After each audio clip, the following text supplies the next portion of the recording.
Daar is nie net 8 bloedgroep tipes nie. Daar is meer as 40 erkende bloedgroepe. En elke dekade word daar meer uitgevind. Verder, daar is meer as 360 antigeen tipes. So in kombinasie kan jy letterlik honderde tot duisende bloedgroepe tipes hê. So wie bepaal wat geëet moet word? Op die Carnivore en Ketowar coaching groep het ons baie coaching vriende wat in die A-bloedgroep is. My vrou is een van hulle.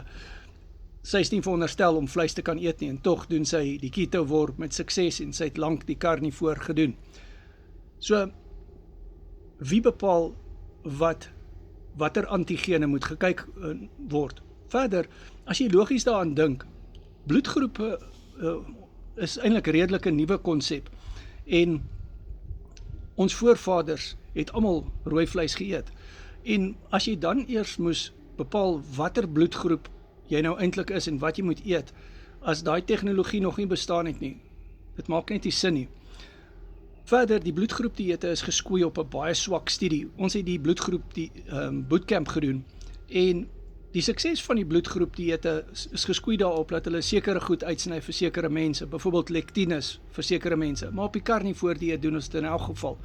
So WhatsApp my, doen 'n Carnivore Ketowar coaching sessie met my, kry toegang tot hierdie bloedgroep bootcamp wat ons gedoen het. As jou bloed rooi is, dan kan jy vleis eet. Daar's 'n baie klein persentasie mense in Amerika wat gebyt is deur 'n sekere bosluis, en hulle kan nie rooi vleis eet nie, maar dit is die enigste tipe wat nie rooi vleis kan eet nie.